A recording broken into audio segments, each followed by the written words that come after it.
دیکھنے اور سننے والوں کی خدمت میں میرا سلام۔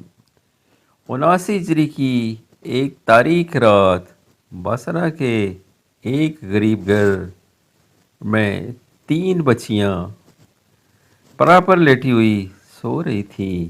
ان کا باپ اسماعیل اپنی بیوی کے پاس بے بسی سے اسے دیکھ رہا تھا۔ گھر میں تیل تک نہ تھا کہ چراغ جلایا جا سکتا۔ اب بیوی کا در سے برا حال تھا۔ کراتی وہ کہا، بہتر ہے میں صبر و شکر سے کام لوں، اے کاش اس بار لڑکا ہو۔ کچھ دیر کے بعد کسی دایا کے بغیر ایک نیا وجود دنیا میں آ گیا۔ اسماعیل ڈرا سہما بیوی کی طرف بڑھا۔ وہ یہ جاننے کے لیے بے چین تھا کہ یہ نیا وجود لڑکی ہے یا لڑکا۔ جب معلوم ہوا کہ پیدا ہونے والی لڑکی ہے تو اسماعیل کو چکر سا آ گیا۔ اس نے بیوی کے پوچھنے پر جواب دیا، لڑکی۔ بیوی نے زبردستی ہنسنے کی کوشش کی اور کہا، میں لڑکی کو ناپسند نہیں کرتی، یہ بھی خدا کی دین ہے۔ اس نے جو کچھ دیا میں اس پر شکر گزار ہوں۔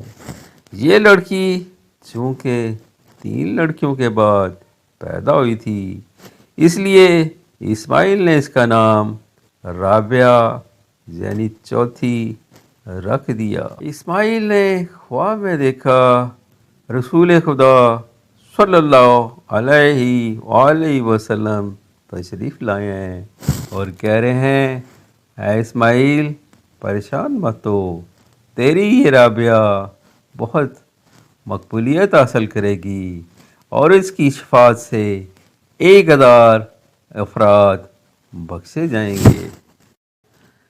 اسماعیل نے کہا، یا رسول اللہ صلی اللہ علیہ وآلہ وسلم، اسرت اور تنگ دستی نے مجھے بہت پریشان کر رکھا ہے، میں کسی کے آگے دست طلب دراز نہیں کر سکتا۔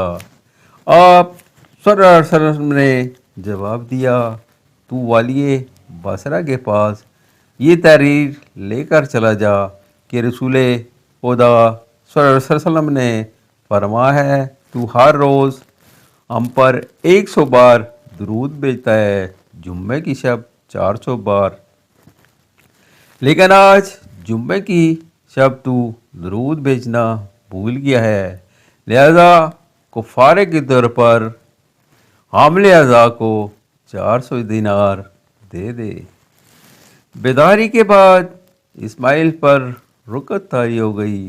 دیر تک رونے کے بعد رسول صلی اللہ علیہ وسلم کی ہدایت پر اس نے والی بصرہ کے نام تحریر لکھ دی اور والی بصرہ کے دربان کے حوالے کر دی۔ پرچے کا اندر پہنچنا تھا کہ والی بصرہ کے قصر میں زلزلہ سا آ گیا۔ اس نے حکم دیا، حضور اکرم صلی اللہ علیہ وسلم کی یاد آوری کے شکرانے میں 10,000 دینار اسی وقت فقراء میں تقسیم کر دیے جائیں اور یہ 400 دینار اس شخص کو دے دیے جائیں جو یہ تحریر لے کر آیا ہے۔ رابعہ کی اپنی 3 بہنوں کے ساتھ پرورش ہوتی رہی۔ غیرت مند باپ نہایت اسرت اور پریشانی سے ان کی پرورش کرتا رہا۔ ایک شام ایسا ہوا کہ باپ کا سایہ سر سے اٹھ گیا اور ماں بھی چل بسی۔ اب چاروں بہنوں ایک ساتھ رہ رہی تھیں۔ انہی دنوں بصرے پر قحط کا عذاب نازل ہوا۔ لوگ رزق کی تلاش میں ادھر ادھر بھاگنے لگے۔ دوستوں نے دوستوں کو پہچاننا چھوڑ دیا۔ پریشان ہو کر ادھر ادھر رہنے کا ٹھکانہ تلاش کرنے لگیں یہ تینوں بہنیں بھی۔ یہ کسی سہارے کی تلاش میں بصرہ کے ایک حصے کی طرف چل پڑی جہاں متبول خاندان رہتے تھے۔ گلی کے نکڑ پر ایک شخص نے انہیں روک لیا اور پوچھا، لڑکی تیرے ماں باپ کہاں ہیں؟ رابعہ نے جواب دیا، دونوں فوت ہو چکے۔ وہ شخص نے کہکا لگایا، بولا، خوب، اب تیرا سرپرست کون ہے؟ رابعہ نے جواب دیا، اللہ جو ہم سب کا سرپرست ہے۔ اس شخص نے کہا، اگر یہ بات ہے تو تجھے کسی سے ڈرنا نہیں چاہیے، آ تو میرے ساتھ۔ رابعہ نے پوچھا، کہاں؟ تو مجھے کہاں لے جائے گا؟ آدمی نے جواب دیا، لڑکی سیدھی سے تو بات یہ ہے کہ میں خود بھی بھوکا ہوں، کئی وقت سے کچھ نہیں کھایا، میری سمجھ میں نہیں آتا تھا کہ اپنی بھوک کے مسئلے کو حل کس طرح کروں، لیکن ابھی جیسا تم نے مجھے بتایا، ہم سب کا سرپرست خدا ہے، میں تیری ذہانت اور حاضر جوابی کا قائل ہو گیا۔ اس نے تجھے بیچ کر میری بھوک کا مسئلہ حل کر دیا، وہ بڑا کارساز اور مہربان ہے۔ اس نے رابعہ کو پکڑ لیا، ایک دوسرے شخص کے ہاتھ بیچ دیا۔ خریدنے والا نے چند دن بعد رابعہ کی خدمت لی اور اس کے بعد ایک اور شخص کے ہاتھ بیچ دیا۔ اس نئے خریدار نے رابعہ سے بڑی بے دردی سے کام لینا شروع کر دیا، بازار کے سودے کی خریداری سے لے کر گھر کے کام کاج تک ہر کام رابعہ کو انجام دینا پڑتا۔ ایک دن آپ بازار سے سودا خرید رہی تھیں کہ کسی اوباش نے آپ کا پیچھا کیا۔ آپ اسے بچنے کے لیے ادھر ادھر بھاگنے لگیں، لیکن اس شاطر نے آپ کا پیچھا کیا۔ آخر اس شخص نے آپ کو گھیر ہی لیا۔ آپ نے اس گھیراؤ سے نکلنے کی کوشش کی تو اتنے زور سے گریں کہ ان کا ہاتھ ٹوٹ گیا۔ راہگیروں نے آپ کی مدد کی اور انہیں گھر پہنچا دیا۔ رابعہ کے مالک کو کچھ علم نہ تھا کہ رابعہ کا ہاتھ ٹوٹ چکا ہے۔ گھر کے کام کاج سے فارغ ہو کر وہ سجدے میں گر گئیں اور خدا سے عرض کیا، اے اللہ، میں بے یار و مددگار تو پہلے ہی تھی، اب ایک ہاتھ بھی ٹوٹ گیا، لیکن میں پھر بھی تیری رضا چاہتی ہوں، تو مجھے جس حال میں چاہے رکھ، میں تجھ سے گلہ نہیں کروں گی۔ رابعہ نے جواب میں ایک پراسرار سی آواز سنی، کوئی کہہ رہا تھا، رابعہ غمگین نہ ہو، کل تجھے وہ مرتبہ ملنے والا ہے کہ مقرب ملائکہ بھی تجھ پر رشک کرنے لگے گے۔ رابعہ نے سکوت اختیار کیا اور بڑی سے بڑی مصیبت پر بھی گلہ شکوہ نہ کرنے کا عہد کر لیا۔ یہ دن میں روزے رکھتی، رات پر عبادت میں مشغول رہتی۔ ان کے مالک کو رابعہ کے مرتبے کا ابھی تک کوئی علم نہ تھا۔ ایک رات کو ان کے مالک کی نصف شب کو آنکھ کھلی، رابعہ کے بستر پر جو نظر کی تو وہ خالی نظر آیا۔ وہ حیران ہو کر اٹھ بیٹھا اور رابعہ کو تلاش کرنے لگا۔ اس نے آپ کو ایک کونے میں نماز پڑھتے دیکھا۔ اس وقت وہ سجدے میں پڑی تھی، ان کے سر پر نور کا ایک گول سا دائرہ حالہ کیے ہوئے تھا۔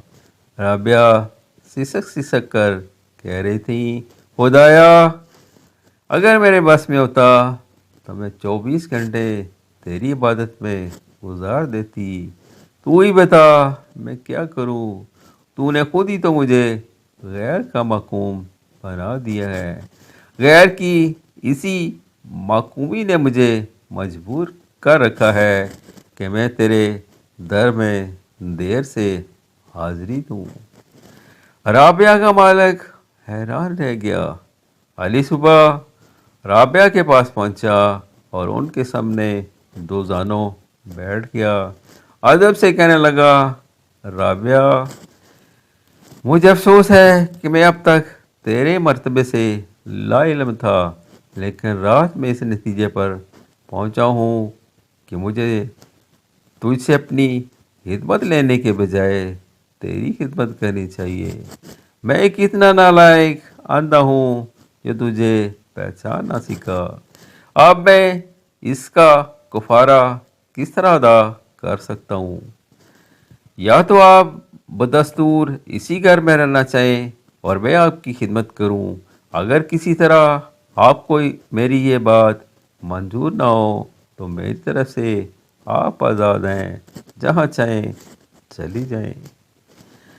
رابعہ مدتوں پنجرے میں بند رہنے والے پرندے کی طرح عجلت میں باہر نکلی اور ان کا رخ ان مجلسوں کی طرف تھا جہاں اس عہد کے صوفیاء کرام اور واعظ و تلقین فرمایا کرتے تھے۔ انہی میں خواجہ خواجگان حسن بصری بھی شامل تھے۔ رفتہ رفتہ ان کی ریاضت دیانت کے چرچے ہونے لگے۔ اس عہد کے نامی گرامی صوفی بھی ان پر رشک کرنے لگے۔ آپ حاجیوں کے قافلے کے ساتھ حج کے لیے روانہ ہوئی۔ ایک گدھا آپ کے ساتھ تھا، اس پر آپ کا سامان لدا ہوا تھا۔ قافلے نے ایک جنگل میں پڑاؤ ڈالا۔ آپ عبادت و ریاضت میں مشغول ہو گئیں۔ رابعہ کا گدھا بہت کمزور تھا، مر گیا۔ قافلے والوں نے ہمدردی سے کہا کہ رابعہ، آپ فکر مند نہ ہوں، ہم تمام سامان اپنے مویشیوں پر لاد لیں گے۔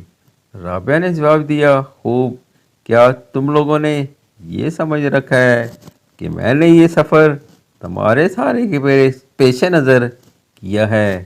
اگر تم لوگوں نے میرا ساتھ دیا بھی تو میں اسے قبول نہیں کروں گی۔ میں اسی کا سہارا قبول کروں گی جس کے علاوہ کوئی دوسرا سہارا نہیں۔ قافلے والے تنگ آ کر انہیں چھوڑ کر چلے گئے۔